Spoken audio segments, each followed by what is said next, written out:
अगर हमें जीवन में बहुत सारा धन चाहिए या हम धनवान होना चाहते हैं तो यह हम कैसे माने कि भोलेनाथ की पूजा से, भगवान शिव की पूजा से लोग धनवान हो जाते हैं। एक बार की बात है कि माता लक्ष्मी को इस बात का अहंकार हो गया कि मैं तो बहुत धनवान हूँ, मेरे बिना किसी का काम नहीं चल सकता।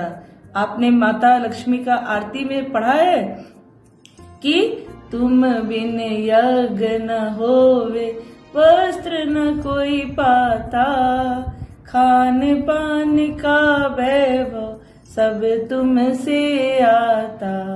ओम जय लक्ष्मी माता। इस संसार में हर वस्तु धन से प्राप्त होता है, पर धनवान हो और उसके घर में पुत्र न हो फिर भी घमंड हो।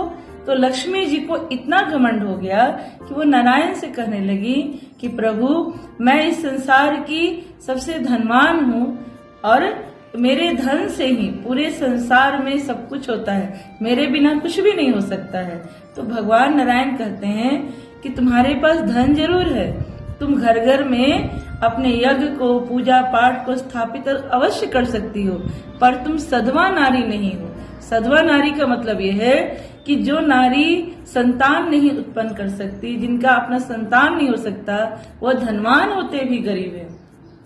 और ये सारी समस्या, सारा डिपार्टमेंट मेरा नहीं है, ये भगवान शिव का है। अगर तुम सधवा नारी बनना चाहती हो और तब तुम धनवान कहलाना चाहती हो तो तुम बाबा भोलेनाथ के शरण में जाओ। अगर उन्हीं के पास ये सारी कलाएं हैं जिससे वो तुम्हें धनवान बना सकते हैं, क्योंकि तुम संसार की सबसे गरीब व्यक्ति हो, क्योंकि तुम्हारे पास अपनी संतान नहीं है। सब कुछ होते हुए भी तुम्हारा अपना पुत्र नहीं है, क्योंकि तुम्हें ऋषि का श्राप मिला हुआ है। तो अब लक्ष्मी जी भोलेनाथ के पास जाएं कैसे, क्योंकि उन्होंने कभी कभी अहंकार के वश माता पार्वती को भी कुछ न कुछ सुना दिया है। फिर भी अपने पति के कहने पर भगवान भोलेनाथ के पास वो जाती हैं और प्रार्थना करती हैं कि हे भोलेनाथ, मेरी एक ही मनोकामना है कि मेरा अपना पुत्र हो और आप जहाँ कहेंगे, जैसे कहेंगे, जिस हाल में रहने के लिए बोलेंगे, मैं वहाँ पर रह जाऊंगी। भोलेनाथ उनकी इस बात से बहुत प्रसन्न होते हैं और वो गणेश का हाथ पकड़ाकर माता को कहते हैं कि हे लक्ष्मी, आज से गणेश तुम्हारा और मंदिर के दरवाजे के पास ही तुम्हारा स्थान है।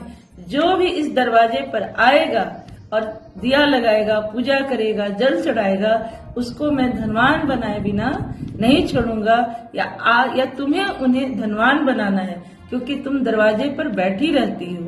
तो भोलेनाथ के मंदिर में अगर आप रोजाना जाते हैं, दीपक लगाते हैं, दूध चढ़ाते हैं, चावल चढ़ाते हैं, तो आपको धनवान होने से कोई रोक नहीं सकता, क्योंकि भगवान सभी देवता देवी अपना पल्लू झाड़ के देते हैं, पर देवों के देव महादेव उस आपको ऐसा देते हैं जो छप्पर फाड़ के देते हैं। तो पहले भरोसा रखें, श्रद्धा रखें, भोलेनाथ के मंदिर अवश्य जाए। इस संसार में, इस मृत्यु लोक में भगवान शिव का ही ऐसा मंदिर है जो मृत्यु लोक में आपको दिखाई देता है। इस धरती पर न वैकुंठ लोक है, न ब्रह्म लोक है। और भगवान शिव ऐसे देवता हैं जो भोले हैं, वो रीझ जाते हैं। बस आप करना शुरू कीजिए, दूध चढ़ाना, दही चढ़ाना, चावल चढ़ाना, इन सब चीजों से व्यक्ति धनवान होता है। जय श्री कृष्णा।